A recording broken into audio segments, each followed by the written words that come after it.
Ooh, ooh, ooh. Check this out. We're back, and you're back, and we're here at the mailbag. We're dealing with the mail that comes here to the Dean Show. I'm your host, Yusuf Estes, and we've been talking about the subject of the Jews and Christians and their treatment in Islam. And what we find is in the Quran some words that are being misunderstood because of translations. Highly recommend to all of you to learn the Arabic language. If you learn the Arabic language, then people can't trick you anymore, and you'll know what it really says, okay? We have a website for that called arabicinenglish.com. arabicinenglish.com. You can use the English you already know to start learning something about Arabic. You'll feel a lot more comfortable. I know I do. Now let's come to the next subject. Somebody comes to us and they say, why does your book, meaning the Quran, why does your book say to kill all the Jews and Christians? Well, first of all, it doesn't say that. But still we reply back by saying, thank you for asking me about my religion. In Islam, we cannot lie. We have to tell the truth, and we have the proof to back up what we say. But sometimes people say things that are in the question is not true. So let's deal with this. What does it say in the Quran?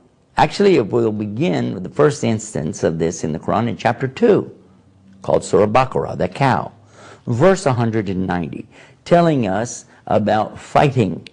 And it says, you fight them where they fight you. But if they stop, you stop. Because otherwise you become the transgressor. Verily, Allah does not love the transgressors. Next verse, and kill them wherever you find them, and turn them out from where they turned you out. But again, it's reminding you, you have to stop if they stop. Now, let's deal with a couple of words here. Actually, in Arabic, it really doesn't say fight, and it really doesn't say kill. You know, it does and it doesn't. Let me explain why. The word fight, sometimes translated as slay, slaughter, and things like this, doesn't really work. Let me explain why. The word in Arabic doesn't change. It's from the same root. It's qitl or qital. The first instance, it's talking about engaging in mortal combat. That's why it uses a form of this word. It's not fight like put up your dukes or martial arts or something like that. No, it's the kind of fighting that can result in death. It is combat. So use combat here and you'll see how it makes sense. Combat them if they combat you. But if they stop, then you stop. Otherwise, you're the transgressor. Move to the next verse. Kill them in combat if they're killing you in combat. But again, if they stop, you have to stop. You know, it says to turn them out from where they turned you out. Now this is another key, because nowhere in here so far have we heard anything about Jews and Christians, because it wasn't talking about Jews and Christians. It was saying turn them out from where they turned you out. It was particularly talking about one instance that took place in the early days when the Muslims were literally thrown out of their own homes, off of their own land, away from their own property. Their property and all of the contents was seized by these people, the pagan idolaters of Mecca, their own relatives. And their women were abused, raped, and they were killed and slaughtered, turned out into the desert, and left for over 2 years to die. If it weren't for the soft hearts of a few folks, they would have all died.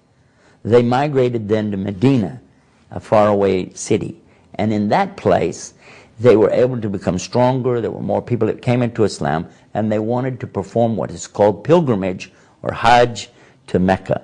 They went, but they were turned away and said, you can't come and do your religious rituals here. Even though everybody else in the whole world could come there, all kinds of religions could come and do it, but they wouldn't let these Muslims from Medina do that.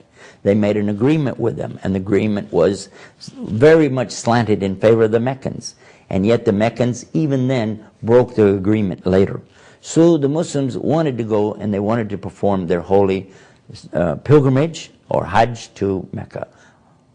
When they went, this time they were told by Allah in the Quran that if they engage in a fight against you, you can fight with them. Because one of the things about the pilgrimage they were worried about is, I can't fight. I'll be wearing 2 towels, and the rule is known that in the religions, all of the religions around there, when you're in the state of ihram or the state of pilgrimage, you're not allowed to fight. So these guys can come chop your head off, you can't do anything about it. But here comes the verse saying, no, no. If they fight you, then you can fight them back in combat. Even though you're wearing the 2 towels, and you can still fight. You can carry your sword with you. Okay? Then, if they're killing you, even you can go to that extent. It continues, though, in the next verse after that, saying, but don't do this.